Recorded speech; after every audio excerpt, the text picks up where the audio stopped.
अस्सलाम वालेकुम दोस्तों, उम्मीद करता हूँ आप सभी लोग खैरियत से होंगे। आज हाजिर हुआ हूँ सऊदी अरब की कुछ ज़रूरी खबरें लेके। खबरें काफ़ी इंपॉर्टेंट हैं। जितने भी लोग जो है गल्फ कंट्रीज़ में रहते हैं, आपको मालूम है उनके लिए सऊदी अरब ने एक स्कीम निकाला है कि वो लोग जो है सऊदी का ई वीज़ा हासिल कर सकते हैं। लेकिन इसमें कुछ अपडेट आ गया है उनकी फैमिली को लेकर के। काफ़ी इंपॉर्टेंट और काफ़ी अच्छा अपडेट है।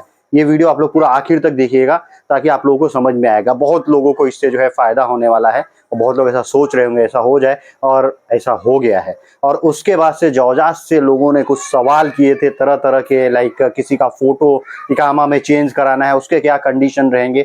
और जो है ह्यूमन रिसोर्स की तरफ से एक काफ़ी इंपॉर्टेंट अपडेट आया हुआ है। एक वीडियो वायरल हो रही थी सऊदी अरब में कि जो है कोई कफिल, कोई कंपनी वाला है जो अपने वर्कर को जो है नमाज पढ़ने की, प्रेयर के टाइमिंग की छुट्टी नहीं दे रहा था। उसके रिलेटेड है, तो वीडियो काफी इंपॉर्टेंट है। आप आखिर तक देखेंगे, आप लोगों को पूरा अपडेट, पूरा न्यूज समझ में आएगा। तो चलिए वीडियो की शुरुआत करने से पहले आप लोगों से गुजारिश करता हूं, अगर आप लोग मेरे वीडियो पे नए हैं तो चैनल को सब्सक्राइब करके ऑल नोटिफिकेशन ऑन कर लीजिए। फेसबुक, इंस्टाग्राम पे अभी तक फॉलो नहीं है तो आप मुझे फॉलो कर सकते हैं। और एक काम कीजिए, वीडियो को आप अभी से लाइक कर दीजिए, काफी इंपॉर्टेंट वीडियो है। तो दोस्तों, वीडियो की शुरुआत में सबसे पहले जो आप लोग से न्यूज शेयर करना चाहूंगा, जौजास से एक शख्स ने जो है सवाल किया था ट्विटर हैंडल पे जौजात के कि मुझे जो है इकामा में अपना फोटो चेंज कराना है, इसका क्या प्रोसेस है, इकामा में मेरा फोटो चेंज हो सकता है क्या। जौजात ने इस पे जो है डिटेल्स में जवाब दिया है कि फोटो तो चेंज हो सकता है लेकिन उसकी कुछ शर्तें हैं। ऐसे ही नहीं कि एवी कोई गया और उसका फोटो चेंज हो गया, ऐसा कुछ भी नहीं है। उसमें उन्होंने बताया है कि सबसे पहला जो रीजन है कि आपका फोटो आप क्यों चेंज करा रहे हैं, उसका वैलिड रीजन आपको देना होगा। उसमें क्या कि किसी के फेस में अगर कुछ चेंजिंग हो गई है कि पहले कुछ और फेस था, कभी कटे पिटे का दाग वगैरह हो गया है, या कभी दाढ़ी बड़ी वगैरह हो गई है, ये भी एक जो है चेंजिंग आता है, मेजर चेंजिंग। तो अगर ये इस तरह की मेजर चेंजिंग कुछ हुई है तो आप जाके जो है अपना अपॉइंटमेंट लेके, जो नियरेस्ट जौजात का ऑफिस है वहां से जाके आप आसानी से आपका फोटो चेंज करा सकते हैं। अगर आप यूं ही गए कि भाई हमारा फोटो अच्छा नहीं आया है, ऐसा एयरपोर्ट वाला फोटो आता है, हम थोड़ा लेटेस्ट वाला अच्छा थोड़ा कोट पैंट वाला फोटो डलवा दे, तो ऐसा नहीं होगा। अगर आप लोग ऐसा सोच रहे हैं तो उसके लिए वैलिड रीजन देना होगा। फेशियल कुछ भी चेंजिंग हुई है तभी आपका फोटो चेंज हो पाएगा, एवी नहीं हो पाएगा। और दोस्तों, एक अगला न्यूज है इकामा रिन्यूअल करने के रिगार्डिंग। अगर मान लीजिए कोई भी आदमी जो है अपनी फैमिली को भी जो है सऊदी अरब में बुलाया है, वैसे ही एक शख्स है, उन्होंने अपनी फैमिली को भी सऊदी अरब में बुलाया है और उनकी वाइफ का जो है इकामा रिन्यूअल करना, यानी उनका इकामा रिन्यूअल करना, उनकी वाइफ का जो पासपोर्ट है वो एक्सपायर होने वाला है, एकदम एक्सपायर होने के कगार पे। तो वही सवाल उन्होंने जवाजात से किया है कि जो है एकदम एक्सपायर होने के कगार पे इकामा, सॉरी, पासपोर्ट है और मुझे इकामा रिन्यूअल करना है, तो क्या इकामा बिना पासपोर्ट के रिन्यूअल कराए, रिन्यूअल पासपोर्ट रिन्यूअल कराने से पहले ही इकामा रिन्यूअल हो सकता है क्या उनका। इस पे जौजात ने जवाब दिया है कि हाँ बिल्कुल जो है उनका इकामा रिन्यूअल हो सकता है, किसी आम आदमी का रिन्यूअल नहीं हो सकता है, क्योंकि जो स्पॉन्सर होगा उनका, वो उनका कफील जो होगा, समझ सकते हैं, जो उनको वीजा देके बुलाया वो उनका हस्बैंड है, यानी आप है। तो आपका इकामा जब रिन्यूअल आप करते हैं तो साथ साथ में आपके फैमिली मेंबर जो आपकी स्पॉन्सरशिप में सऊदी अरब में है उनका भी इकामा रिन्यूअल हो जाता है ऑटोमेटिक। तो उसमें जरूरी नहीं है कि पासपोर्ट जो है वैलिड होना चाहिए। पासपोर्ट एक्सपायर है, आप अपना इकामा रिन्यूअल कीजिए, उनका भी साथ साथ इकामा रिन्यूअल कर दीजिए। और जब जो है इकामा रिन्यूअल हो जाए उसके बाद से आप पासपोर्ट का प्रोसेस कर दीजिए। पासपोर्ट जब अपडेट होके आ जाए, नया पासपोर्ट आए, तो उसके भी डिटेल्स आप जो है अफसर में अपडेट कर दीजिए। नहीं तो अगर आपने लेट किया तो लेट फीस आपको भरना पड़ जाएगा 500 रियाल, 3 दिन से ज्यादा लेट हुआ इकामा रिन्यूअल करने में। तो ये काफी आसान है। अब जो मतलब यही हुआ कि पासपोर्ट को रिन्यूअल कराने की पहले जरूरत नहीं है, पहले इकामा की जरूरत है। लेकिन किन लोगों के लिए आपको समझ में आ गया, सबके लिए ये नहीं है। और दोस्तों, एक जो सबसे इंपॉर्टेंट न्यूज है, मान लीजिए सऊदी अरब में अगर आप अपने फैमिली को बुलाना चाह रहे हैं तो अब एकदम आसान हो गया। आप जो है कहीं भी किसी कंट्री में रह रहे हैं, जीसीसी कंट्री में, मान लीजिए कुवैत, कतर, बहरीन, ओमान, इन सब देशों में आप रह रहे हैं और आपको जो है अपनी फैमिली को सऊदी अरब बुलाना है, आपको भी सऊदी अरब विजिट पे जाना है, उम्रे पे जाना है, एकदम आसान हो गया है। इसके लिए पहले क्या था कि अभी दूसरा, एक पहला जो लेटेस्ट आप लोगों को मालूम होगा जो चेंजिंग आया है वो ये आया है कि अब जीसीसी में रहने वाले जितने भी गैर मुल्की हैं, जितने भी वहाँ के आईडी कार्ड होल्डर हैं, वो लोग आसानी से सऊदी का ई वीजा हासिल कर सकते हैं सऊदी जाने के लिए।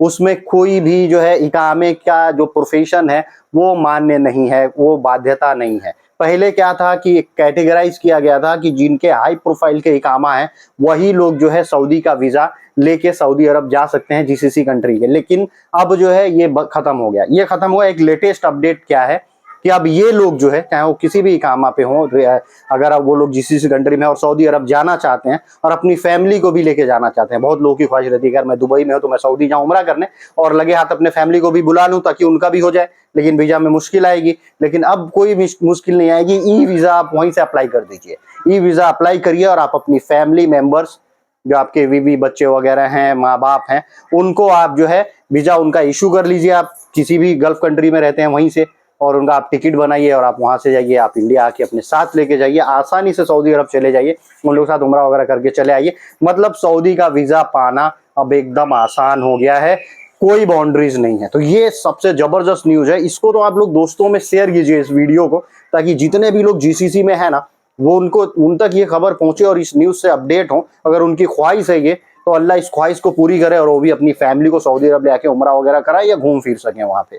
और दोस्तों एक सबसे इंपॉर्टेंट न्यूज, केवल एक हफ्ते में यानी 2 मार्च से लेकर और 8 मार्च तक करीबन 17,000 से ज्यादा ऐसे मतलब गैर मुल्कियों का अरेस्ट किया गया सऊदी अरब में, जो लोग इकामा कानून के खिलाफ वर्जी कर रहे थे, इनका इकामा एक्सपायर हो गया। इन 17,000 में सबसे ज्यादा यानी आधे के करीब जो है यानी 8,000 से ज्यादा लोग ऐसे हैं जिनका इकामा एक्सपायर था, वो गैर कानूनी तरीके से सऊदी अरब में रह रहे थे। बाकी बॉर्डर सिक्योरिटी के उल्लंघन वाले थे और भी कई तरह के उल्लंघन किए हुए थे, जो लोग अरेस्ट हुए हैं, भीख मांगने वाले, ये सब चीजें। लेकिन सबसे ज्यादा इकामा का उल्लंघन था।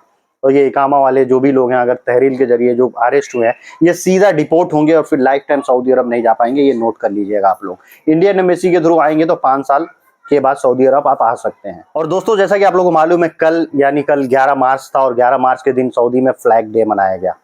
तो फ्लैग डे में सऊदी के झंडे आपने चारों तरफ देखे होंगे। उसी पे एक ऑफिशियल अनाउंसमेंट आया है कि आप अपने देश के झंडे सऊदी अरब में नहीं लहरा सकते हैं। यानी जितने गैर मुल्की हैं इंडिया, पाकिस्तान, बांग्लादेश के, वो चाहें कि हम अपने झंडे सऊदी अरब में लहराएं तो इसको गैर कानूनी माना जाएगा और उनके खिलाफ कार्रवाई हो सकती है। हाँ, अपने झंडे कब लहरा सकते हैं? जब आपके उधर कोई ऑफिशियल जैसा मतलब 15 अगस्त 26 जनवरी वगैरह है तो वहाँ पे फंक्शन वगैरह होते हैं, उस समय आप लहरा सकते हैं, लेकिन उसका भी आपको परमिशन लेना होता है।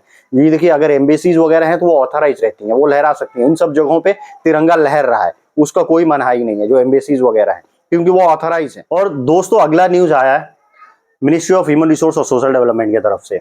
जेजान रीजन में एक रिक्रूटमेंट ऑफिस को जो है पकड़ा गया है। उस रिक्रूटमेंट ऑफिस वाले ने 5 इलीगल तरीके से रह रहे औरतों को जो है शेल्टर मुहैया कराया था, उनको घर मुहैया कराया था, रहने के लिए रिहाइश दिया था। हो सकता है शायद अपने ऑफिस में ही दिया होगा। तो उनको इलीगल तरीके से शेल्टर प्रोवाइड करने के लिए, रहने के लिए रिहाइश प्रोवाइड करने के लिए उनके ऊपर कार्रवाई हो रही है, जो कि एक रिक्रूटिंग एजेंसी थी, रिक्रूटमेंट ऑफिस थी। और दोस्तों सबसे आखिर में एक और इम्पोर्टेंट न्यूज, वो न्यूज है जितने भी सऊदी अरब में लोग हैं, आप लोगों को कॉमनली जनरली ये चीज मालूम है, ये चीज होता है कि जो लोग भी सऊदी अरब जाते हैं उनको प्रेयर के टाइम, नमाज के टाइम हर काम बंद कर दिया जाता है और उनको नमाज पढ़ने की इजाजत दी जाती है। अगर वो लोग जो है मुस्लिम है तो वो नमाज परफॉर्म कर सकते हैं। नमाज पढ़ने के लिए अलग अलग उसमें एक हर कंपनी या ऑफिस वगैरह में कुछ एक एरिया बनाया रहता है कि आप उसमें नमाज पढ़ लीजिए। वो होता है, होटल रेस्टोरेंट वगैरह में भी बनाया रहता है। ये चीजें चलती हैं। गैर मुल्की जो रहते हैं उस टाइम में, मतलब जो गैर मुस्लिम है, तो वो लोग उस टाइम में आराम कर लेते हैं। काम जो है शट डाउन रहता है नमाज के टाइम में। आप लोग जितने लोग सऊदी अरब में रहते हैं इन लोग ये मालूम होगा।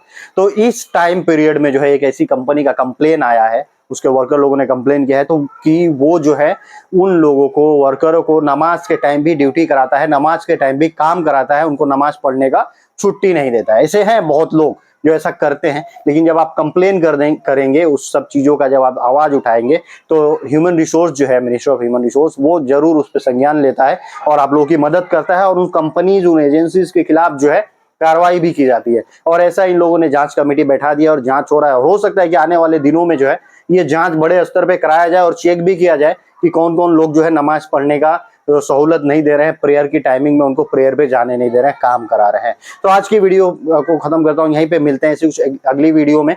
आपसे यही उम्मीद करते हैं कि आप मेरे चैनल को अगर नए हैं तो सब्सक्राइब करेंगे, वीडियो को जरूर से जरूर शेयर करेंगे। Thank you guys, thank you for watching.